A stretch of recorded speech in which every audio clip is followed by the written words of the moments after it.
Welcome to Parliament Through Time podcast. I hope you are all well and safe. This podcast is about the origins, development and current practices of the institution of Parliament in Europe and the Middle East. Each week we will deliver an overview of certain key topics to enhance our understanding of parliamentary life, what lessons we have learned from the past events, and how these lessons learned can be applied to today's practices. We start today with discussion on how the institution of Parliament came into existence and what the first discussions and aims were. The podcast series is produced by the Westminster Foundation for Democracy in the framework of the European Union Support to Jordanian House of Representatives programme. Marko Vujacic, the Committees and Oversight expert in the programme, prepared the content of the podcast. I am Lamasawi, your host for this podcast from the heart of Amman, Jordan. So let's start.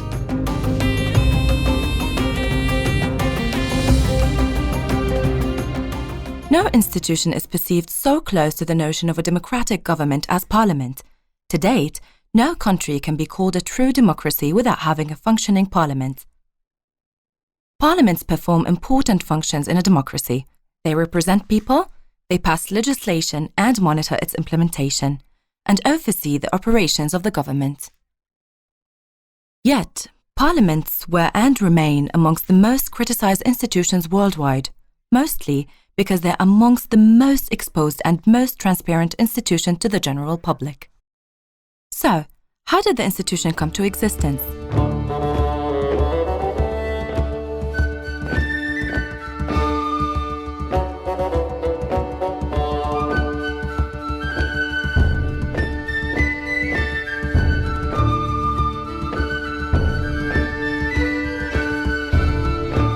It is widely perceived that the first institution of Parliament, in the way we know it and understand parliaments today, originated in the far-away island of Iceland upon the birth of the Icelandic nation in the 10th century around year 930. Alþingi is the nation's oldest institution, and also the highest. Its foundation was connected with meetings in the mountain Þingvellir, which means parliamentary plains.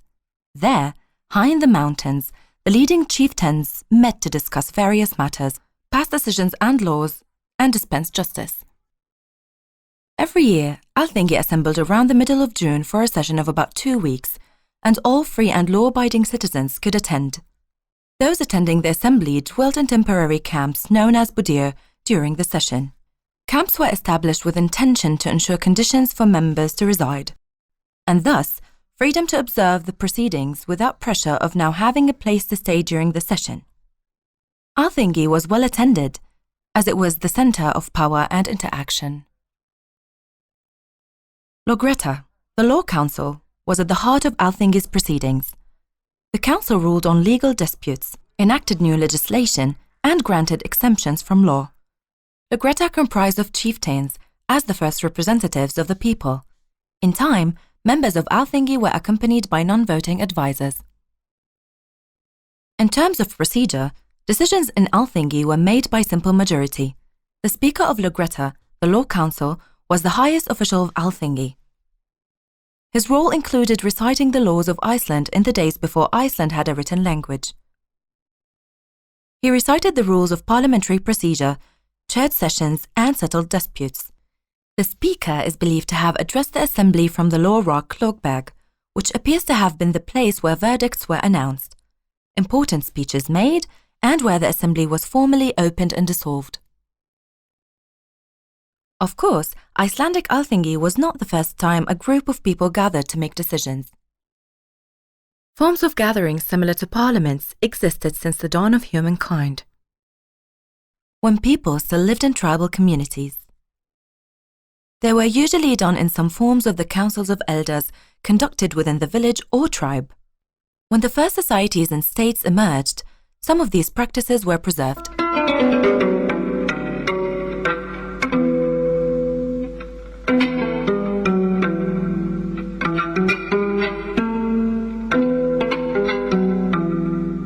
In his article, Primitive Democracy in Ancient Mesopotamia, Danish historian Thorkild Jacobsen argues forms of democratic representation existed in prehistoric Mesopotamia, particularly in Assyria and Babylonia, while historic Mesopotamia spells a clear shift towards autocratic government.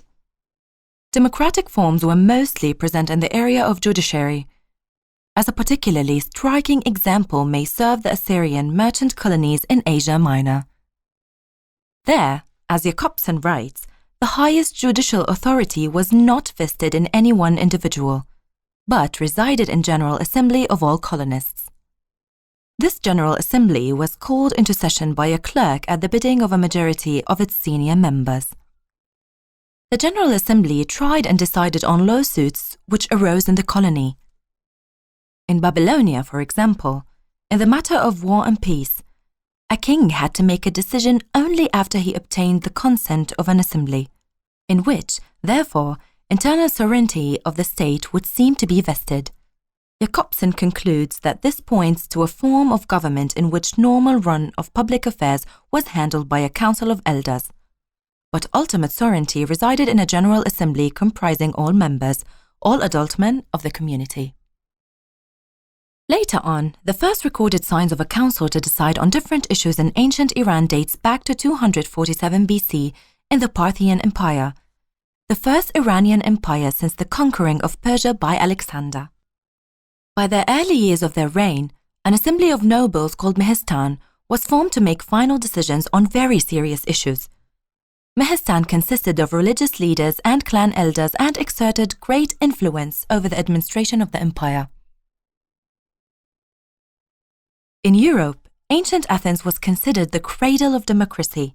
The Athenian assembly, the ecclesia, was the most important institution, and every male citizen above the age of 30 could take part in the discussion, but no woman, no men under the age of 30, and no slaves were allowed to take part in the discussions.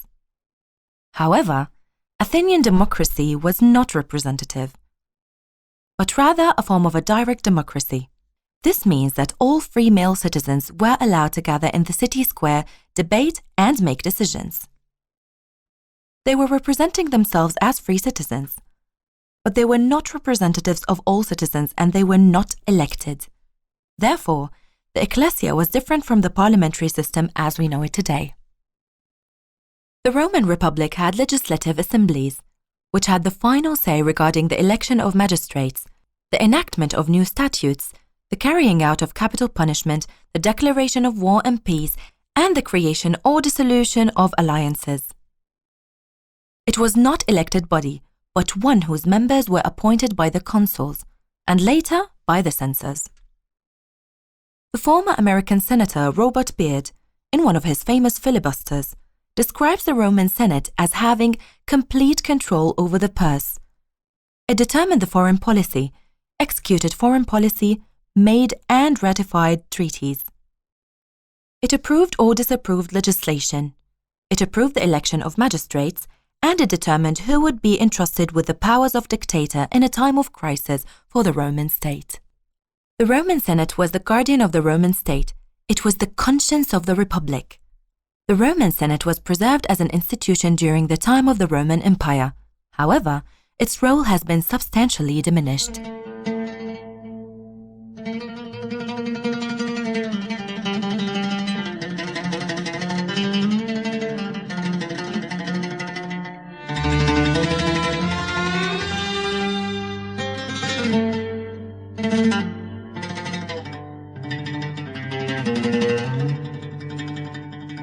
Moving on to the Islamic world in those times. Some Muslim scholars argue that the Islamic Shura is analogous to the parliament and democracy. However, some disagree, highlighting some fundamental differences between the Shura system and the parliamentary system. Shura is a decision-making process, consultative decision-making, that is considered either obligatory or only desirable, depending on Islamic scholars' interpretations of Holy Quran. Dr. Muqtadir Khan, in his article, Shura and Democracy, argues that those scholars who choose to emphasize the Quranic verse and consult them in the matter consider Shura as obligatory.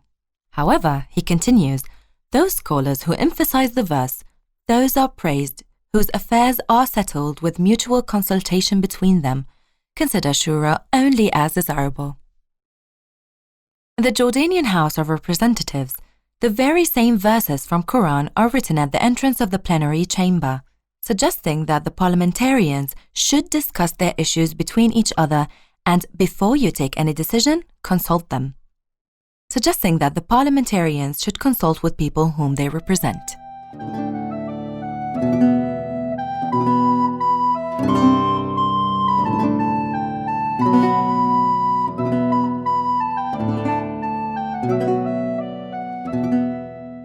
In Anglo-Saxon England, the Witan was an important political institution.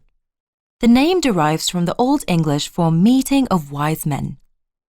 The first recorded act of a Witan was the Law Code issued around year 600. The earliest document which survives in sustained Old English prose, however, the Witan was certainly in existence long before this time.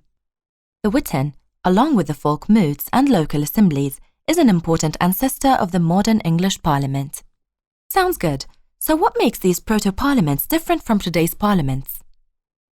Firstly, their narrow powers and competences, usually limited to only a handful of issues.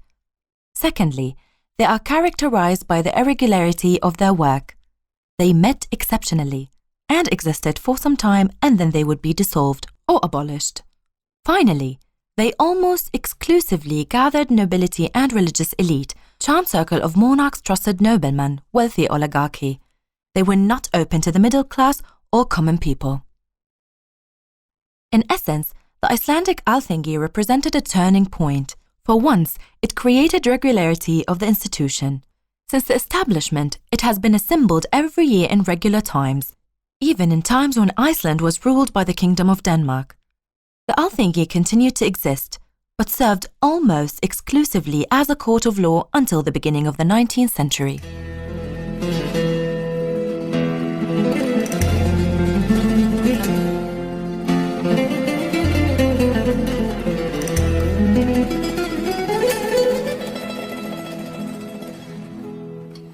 In southern Europe, in the Iberian Peninsula, 200 years after Iceland, the first parliamentary body started to evolve with the inclusion of representatives of the urban middle class.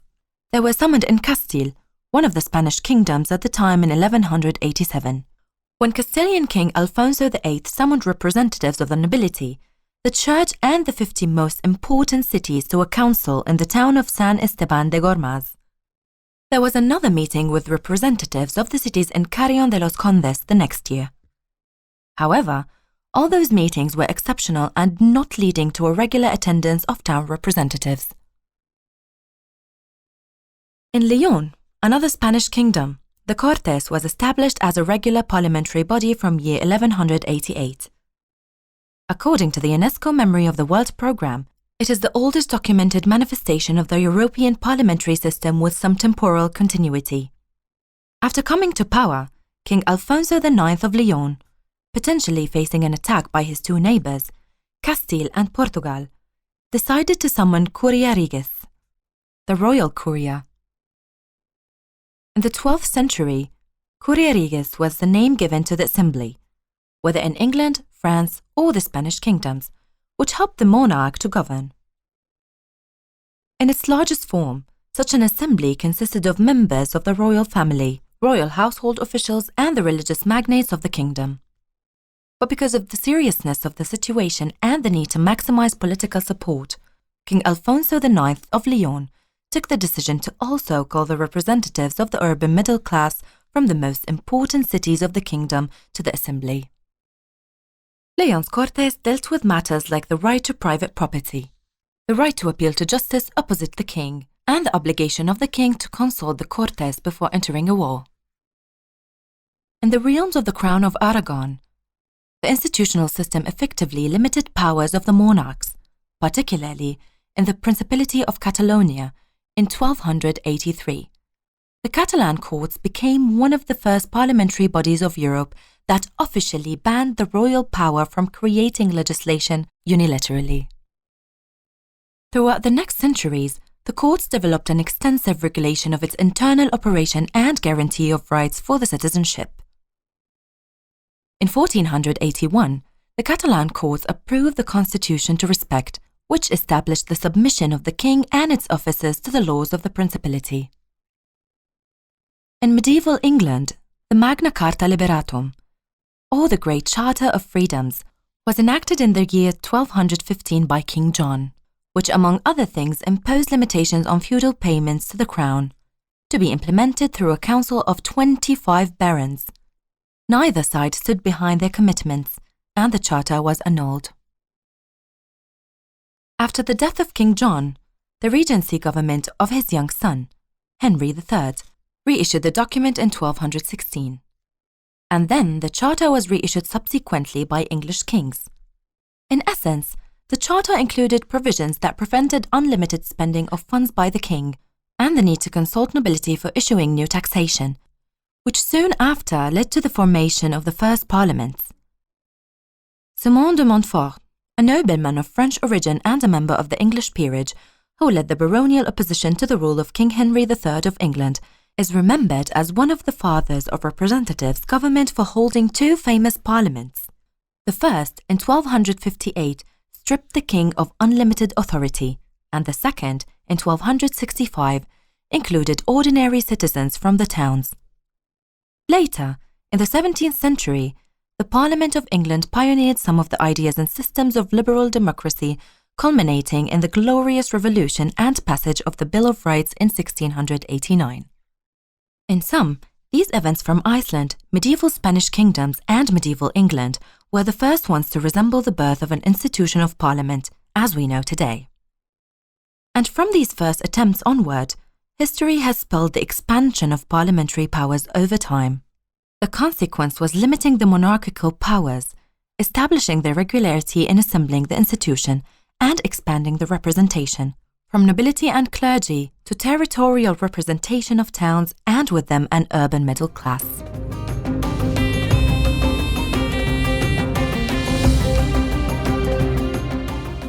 You listened to the first episode of the podcast Parliaments Through Time, where we explore the origins and reasons for the emergence of the institution of Parliament. I hope you enjoyed our short historical journey through beginnings of parliamentarism. Next week, we will move to explore the topic of how parliaments emerged as central political institutions during the 19th century. Stay tuned and stay safe.